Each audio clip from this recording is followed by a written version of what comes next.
তোমরা অনেকেই আছো যারা বেগুন খেতে একদমই পছন্দ করো না, আবার যারা পছন্দ করো তারাও ওই একঘেয়ে বেগুনের রেসিপি খেয়ে খেয়ে যেন বোর হয়ে গেছো।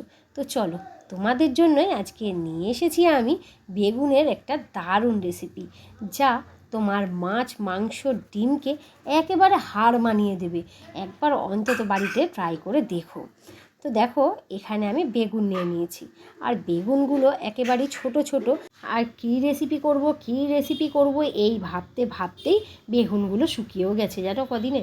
যাই হোক, তো শুকিয়ে গেলেই বা আমরাই বা কম কিসে, আমরা গৃহিণীরা যা হোক করে একটা তো রেসিপি মাথা থেকে বার করেই নিয়েছি। তো চলো, এইখানে আমি বেগুনগুলোকে আগে দেখলে চেঁচে নিলাম, আর একটা বাটির মধ্যে আমি নিয়ে নিলাম লঙ্কার গুঁড়ো, হলুদ গুঁড়ো, কাসুরি মেথি, আর ধনে আর জিরে শুকনো খোলায় ভাজা গুঁড়ো, আর তার সাথে নিয়ে নিলাম নুন আর সামান্য জল দিয়ে এটাকে ভালো করে আমি মিশিয়ে নিচ্ছি। এটাকে আমি এখানে ভিজতে দিয়ে দিলাম। ততক্ষণ চলো কড়াইতে দিয়ে দিই আমি সর্ষের তেল। আর এই সর্ষে তেলটা গরম হয়ে গেলেই আমি এর মধ্যে দিয়ে দিচ্ছি পেঁয়াজ। আর পেঁয়াজটাকে আমি এখানে লাল লাল করে ভাজবো, তার আগে এতে দিয়ে দিচ্ছি দেখো আমি রসুনের কুচি। রসুনটা কিন্তু আমি অল্পই দিলাম, দিয়ে এটাকে আমি ভাজবো।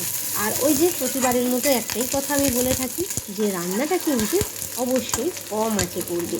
কম আঁচে রান্নার স্বাদটাই অন্যরকম হয় জানো। দিয়ে দেখো, এটা হালকা একটু ভেজে নিয়ে তারপর আমি দিয়ে দিলাম এখানে ওই যে মশলাটা আমি করে রেখেছিলাম পেস্ট, সেটা। তো দিয়ে দেওয়ার পরে আমি এটাকে ভালো করে কষিয়ে নেব। যতক্ষণ না তেল ছাড়ছে ততক্ষণ কিন্তু আমি এটাকে কষিয়ে যাব। এবার এর মধ্যে আমি দিয়ে দিলাম একটু ওই বাটি ধোয়া জলটা।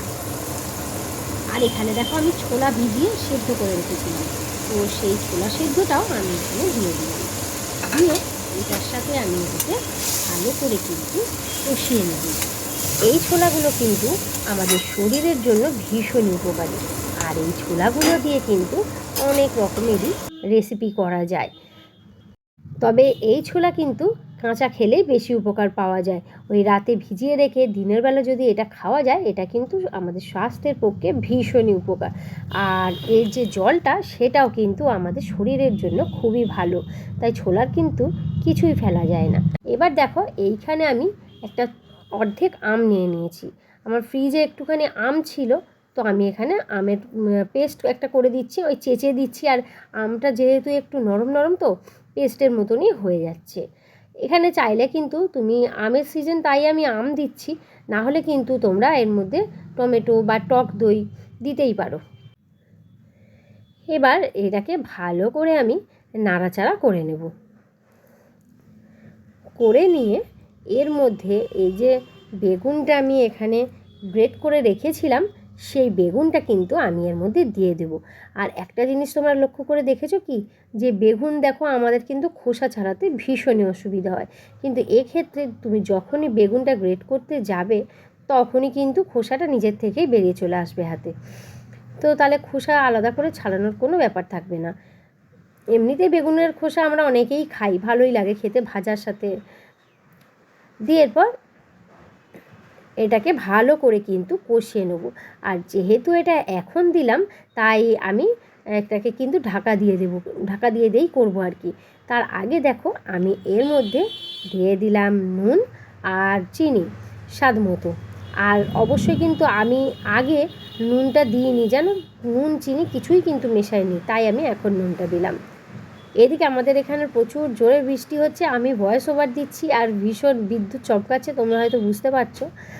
আর জোরে বৃষ্টিও এসেছে। তো দেখো, এখানে আমি এগুলোকে নাড়াচাড়া করে নিয়ে এই যে ঢাকা দিয়ে দিলাম। তো ওই 2 মিনিটের মতো ঢাকা দিয়ে তারপরে এটাকে আমি আবার একটু নাড়াচাড়া করে নেব। এটা কিন্তু ওই যতক্ষণ না তেল ছেড়ে আসছে ততক্ষণ পর্যন্ত কিন্তু এটাকে নেড়ে যেতে হবে।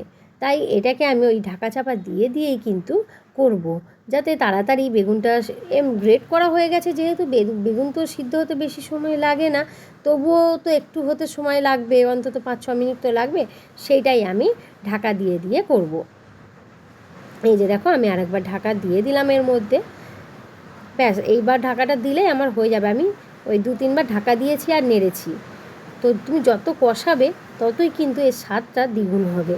তো এটা আমার হয়ে গেছে, দেখো একদম ভাজা ভাজা হয়ে গেছে, শুকনো শুকনো একবারে কষা। তুমি এটা কিন্তু রুটি, লুচি, পরোটার সাথে খুব ভালোভাবে খেতে পারবে, আর ভাতের সাথেও এটা কিন্তু খাওয়া যেতে পারে। তো চলো এটাকে নামিয়ে নিয়ে আমি এখানে দেখো দিয়ে দেবো আর একটা জিনিস। তো আগে আমি বেড়ে নিই, তারপরে তোমাদেরকে আমি দেখাচ্ছি এর উপরে কী দিচ্ছি আমি।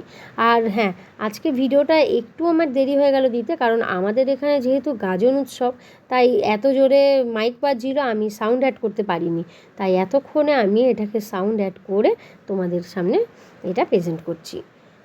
তো দেখো এটা বেড়ে নেওয়ার পরে উপর থেকে তুমি চাইলে একটু ঘিও দিয়ে দিতে পারো, অথবা এই যে এই বাটারটা দিয়ে দিলাম। ব্যাস বাটারটা মেল্ট যতক্ষণে হবে ততক্ষণে রুটিটা বেড়ে নিয়ে খেতে বসে যাব।